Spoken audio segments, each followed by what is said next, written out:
Hello everyone, very warm welcome to my channel learning with Komal. तो आज की video में हम करने वाले हैं equity shares with differential rights.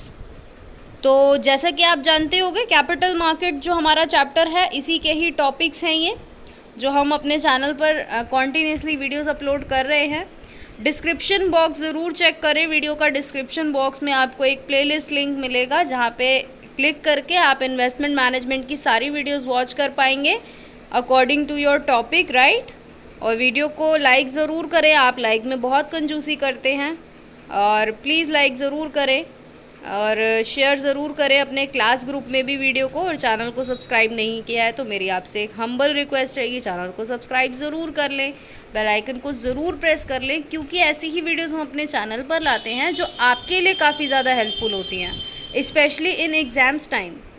अब इसके बाद आपका फाइनेंशियल मैनेजमेंट का एग्ज़ाम है, ऑर्गेनाइजेशनल बिहेवियर का एग्ज़ाम है, तो उसकी भी वीडियोस आपको मिलेंगी। प्लेलिस्ट आप ज़रूर चेक करें चैनल की। ओके, चलिए फिर स्टार्ट करते हैं बिना टाइम वेस्ट किए। तो जैसा कि आप स्क्रीन पे देख रहे हैं, equity share with differential right. तो according to an amendment to section 86 of the companies act done by Companies Act 2000 and as prescribed in the company rules 2001, a company limited by shares can issue equity shares with differential voting rights। तो यहाँ पे एक बात बोली गई है कि amendment किया गया है कंपनीज एक्ट के सेक्शन 86 में, जिसमें एक ये बोला गया है कि जो कंपनी लिमिटेड है वो इक्विटी शेयर्स इशू कर सकती है, इशू कर सकती है डिफरेंशियल वोटिंग राइट्स के साथ। तो डिफरेंशियल राइट में भी अबाउट वोटिंग। अब वो डिफरेंशियल राइट्स क्या हो सकते हैं? वोटिंग के बारे में हो सकते हैं, डिविडेंड के बारे में हो सकते हैं, अदर थिंग्स के बारे में भी हो सकते हैं। तो सच शेयर्स में get more dividend in lieu of loss of voting rights. तो यहाँ पे बोला गया है कि ऐसे शेयर्स को ज़्यादा डिविडेंड मिलेगा जिनको अगर वोटिंग राइट्स में अगर उनको लॉस होता है, यानी कि अगर उनको वोटिंग राइट नहीं मिलेंगे तो उनको डिविडेंड ज़्यादा मिलेगा, राइट। ये बोला गया है यहाँ पे। अब हम बात करेंगे कंडीशंस क्या हैं। Conditions of issue of equity share with differential rights. तो अब ऐसी कौन कौन सी कंडीशंस हैं जो सेटिस्फाई होनी ज़रूरी हैं, तभी जो है इक्विटी शेयर्स आप डिफरेंशियल राइट्स के साथ इशू कर पाएंगे। तो number 1, distribution of profit in proceeding 3 years।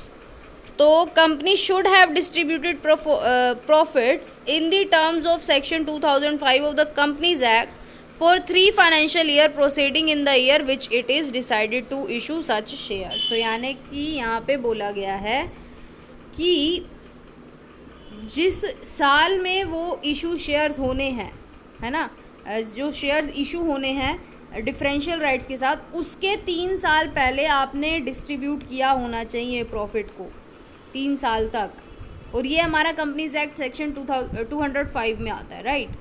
तो 3 फाइनेंशियल ईयर में आपको प्रॉफिट डिस्ट्रीब्यूट किया होना चाहिए, और तभी आप उस साल 3 साल के बाद जो है इशू कर सकते हैं डिफरेंशियल राइट्स के साथ इक्विटी शेयर्स को। ये एक पहली कंडीशन है।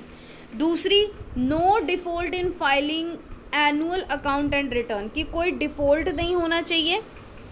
The company should not have defaulted in filing annual accounts and annual return for 3 financial years immediately preceding the year।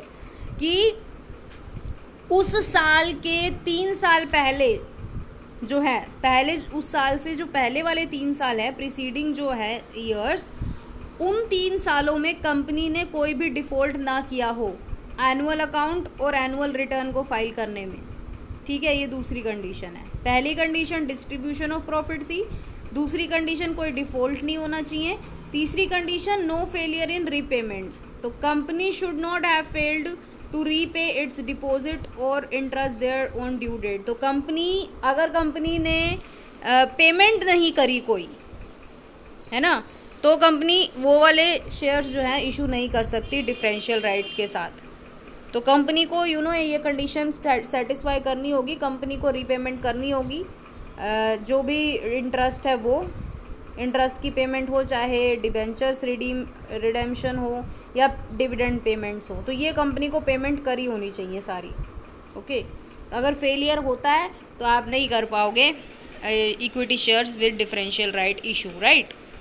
उसके बाद फोर्थ कंडीशन आती है ऑथराइजेशन इन आर्टिकल्स। तो आर्टिकल ऑफ एसोसिएशन हमने पढ़ा हुआ है कंपनीज, जब हमने कॉरपोरेट लॉ पढ़ा था तो आपको याद होगा आर्टिकल ऑफ एसोसिएशन एक चैप्टर था जिसमें कंपनी की सारी चीज़ें लिखी होती हैं, इम्पोर्टेंट सारे जो भी डॉक्यूमेंट्स वगैरह होते हैं, इन्फॉर्मेशन होती है, वो सब होता है। तो आर्टिकल ऑफ एसोसिएशन जो होता है कंपनी का, उसमें ये अथोराइज होना चाहिए वो वाले इशू कि हाँ एक ये जो कंपनी है ना, इसके आर्टिकल ऑफ एसोसिएशन में ये लिखा होना चाहिए कि ये company equity shares with differential right issue कर सकती है। और अगर ऐसा नहीं होता तो फिर एक स्पेशल रेजोल्यूशन पास होना चाहिए कंपनी की जनरल मीटिंग में, ऑल राइट। तो फिर आप जो है आर्टिकल ऑफ एसोसिएशन जब एक रेजोल्यूशन पास हो जाएगा तो आर्टिकल ऑफ एसोसिएशन इस चीज़ को ऑथराइज़ कर देगा, और जब ऑथराइज़ हो जाएगा तो ही आप equity share with differential right issue कर पाएंगे। चौथी कंडीशन ऑथराइजेशन इन आर्टिकल्स था। ओके, पांचवी आती है नॉट कन्विक्टेड। तो नॉट कन्विक्टेड मतलब company should not have been convicted by of any offence, कि कंपनी के द्वारा कोई अपराध ना किया गया हो। जो हमारे सेबी के द्वारा जो जितनी भी गाइडलाइंस है वो कंपनी को फॉलो करनी होनी चाहिए।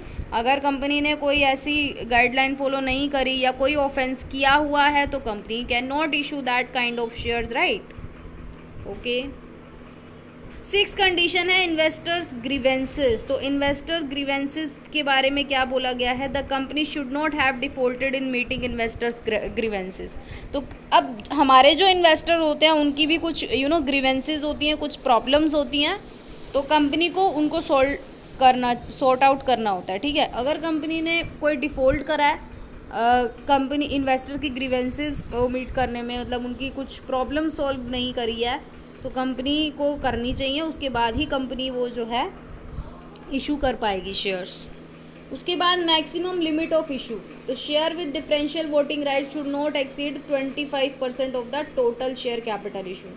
तो 25% से ज़्यादा नहीं वो आप शेयर इशू कर सकते। आपके जो भी शेयर कैपिटल है उसका 25% से ज़्यादा आप shares with differential voting right issue नहीं कर सकते।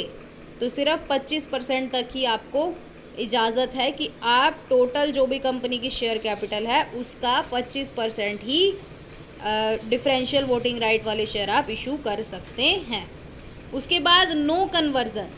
तो the company should not convert it's existing equity capital with voting rights into equity share capital with differential voting right. तो यहाँ पे एक बात बोली गई है कि कंपनी को जो एग्जिस्टिंग इक्विटी कैपिटल है उसको, जो हमारे एग्जिस्टिंग इक्विटी कैपिटल जो वोटिंग राइट्स के साथ होते हैं उसको कन्वर्ट नहीं करना चाहिए equity share capital with differential voting right के साथ, ठीक है।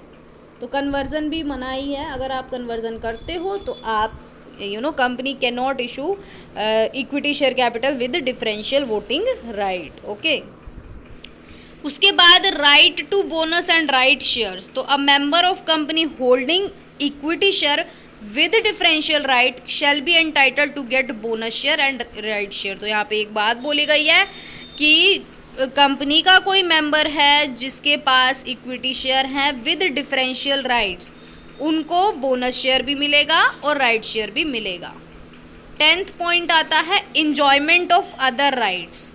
तो जो भी इक्विटी शेयर के होल्डर्स हैं डिफरेंशियल राइट्स वाले, वो अदर राइट्स को भी इंजॉय कर सकते हैं, to which other shareholders are entitled to expected the differential right. तो जैसे कि पॉइंट से ही पता चल रहा है कि वो दूसरे सभी राइट्स को इंजॉय कर सकते हैं। ओके, जो भी अदर शेयर होल्डर्स को मिल रहे हैं वो सभी राइट्स वो इंजॉय कर सकते हैं।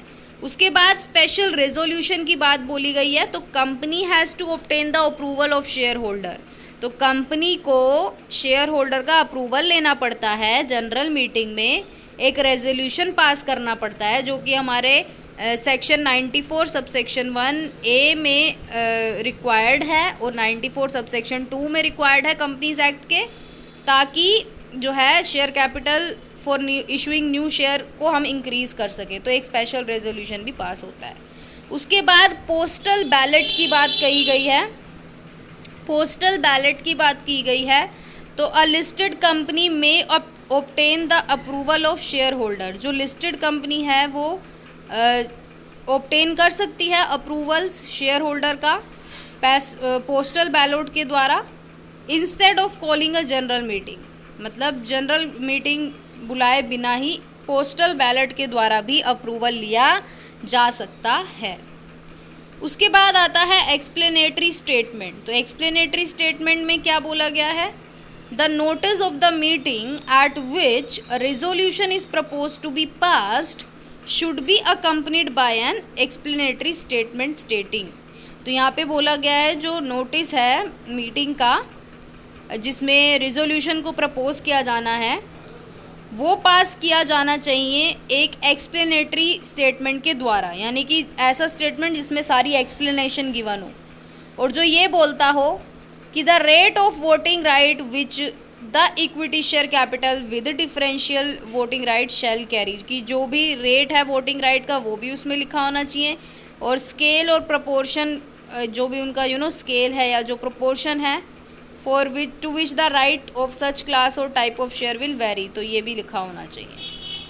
तो the concept of share with differential voting rights in new in India. तो ये जो कंसेप्ट है ना ये इंडिया में नया है। We have to see how successful it will be. हमें देखना होगा कि ये कितना सक्सेसफुल होता है और इसको आगे जाके कितनी प्रॉब्लम्स फेस करनी पड़ सकती हैं। तो the main aim of this concept, इस कंसेप्ट का जो मेन एम है वो क्या है? Seems to be avoidance of take overs. कि मेन एम है कि हमें जो टेक ओवर्स है उनको अवॉइड करना है ना।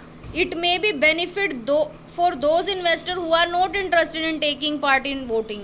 मतलब कुछ ऐसे भी इन्वेस्टर होते हैं जो इंटरेस्टेड ही नहीं होते कि हाँ उनको वोटिंग राइट में पार्ट लेना है, तो उन इन्वेस्टर के लिए ये डिफरेंशियल वोटिंग राइट आया है, उनके लिए ये बेनिफिशियल है। लेकिन वो चाहते हैं कि हमें डिविडेंड तो मिले बट हमें वोटिंग राइट का कोई ज़रूरत नहीं है, वो ये इंटरेस्टेड नहीं होते इस चीज़ में।